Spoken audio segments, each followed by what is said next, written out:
मंजिल थी पटियाला और मकसद था खिलाड़ियों से मिलना।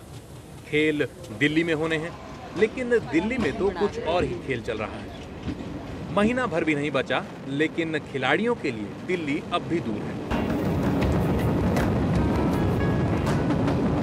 ट्रेन के पहिए का भी अपना संगीत होता है।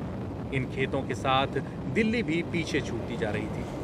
दिमाग को जब कॉमनवेल्थ के आरोप प्रत्यारोप से शांति मिली तो जहन में कई सवाल उथल पुथल करने लगे।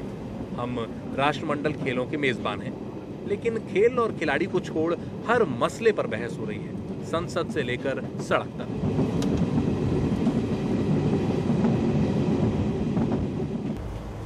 इन ख्यालों के बीच जाने कब पटियाला पहुंच गया पता ही नहीं चला। छोटे शहर का अपना ही मजा है, हर ओर चैन और सुकून, कोई कोलाहल नहीं।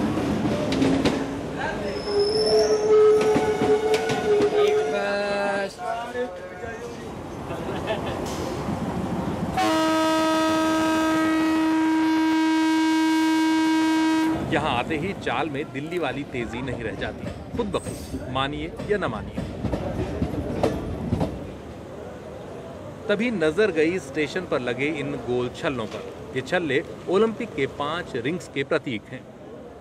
शहर ऐतिहासिक है, स्टेशन की ये इमारत भी हेरिटेज प्रॉपर्टी में गिनी जाती है, लेकिन इन ओलंपिक रिंग्स के साथ शहर भी अपनी नई पहचान बनाना चाहता है, स्पोर्ट्स ट्रेनिंग सेंटर के रूप में। वहीं मिल गए 65 साल के कुली श्याम सिंह। हैं तो गढ़वाल से, लेकिन रोजी रोटी की तलाश में पटियाला चले आए।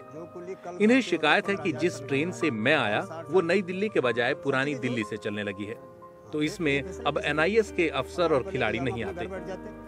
आमदनी जब कम हो तो पीड़ा हर किसी को होगी ही। जिसकी लट्टी उसकी भैंस, ठीक है ना। जब पुरानी नई दिल्ली जाते थे उसमें VIP लोग जाते थे, जो बाहर के देश जाते थे, अफसर जाते थे, अच्छे प्रशासन के लोग जाते थे। वो कुल्ली को दुखते नहीं थे लेने को देने को, नंबर 1। नंबर 2 बात क्या है, अब टैक्सी के ऊपर टायर लग गया, मुसाफिर खुद खींच के ले जाता है। एक स्टेशन है सीधा, और सीधा बाहर जाते कुल्ली ठंड से मरता है, गर्मी से मरता है, कुल्ली खड़ा रहता है। कहाँ के लोग। एक शिकायत उन्हें पुराने रेल मंत्री से भी है। बता रहा हूँ मैं आपको, जो कुली कल भर्ती हुआ है उसको गैंग में पकड़ ले, उसको आप 15,000 तनख्वाह मिल रही है। जिस कुली 60 साल को होगा उसको कुछ नहीं दिया लालू जी ने। ये कोई फैसला किया लालू जी ने, और इससे अच्छा क्या चाहिए था। श्याम सिंह की दुनिया स्टेशन के प्लेटफॉर्म से लेकर स्टेशन के गेट तक ही है। हजारों लाखों कुलियों की जिंदगी कमोबेश ऐसी ही होती है। श्याम सिंह को उनके हाल पर छोड़कर मैं अपनी मंजिल की ओर बढ़ गया।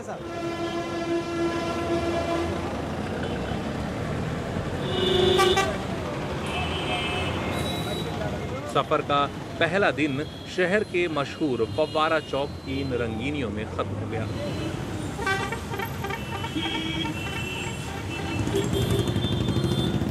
सुबह 4:30 बजे ही निकलना पड़ा खिलाड़ियों की खोज में, लेकिन रास्ते में YPS चौक पर बने इस सेनोटाफ को देखकर रुके बिना नहीं रहा गया।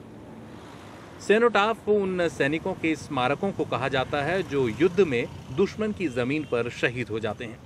यहाँ का ब्लैक एलिफेंट सेनोटाफ 1965 के भारत पाक युद्ध में काम आए सैनिकों की याद में बनाया गया है। शहादत वहाँ नसीब हुई और सम्मान यहाँ।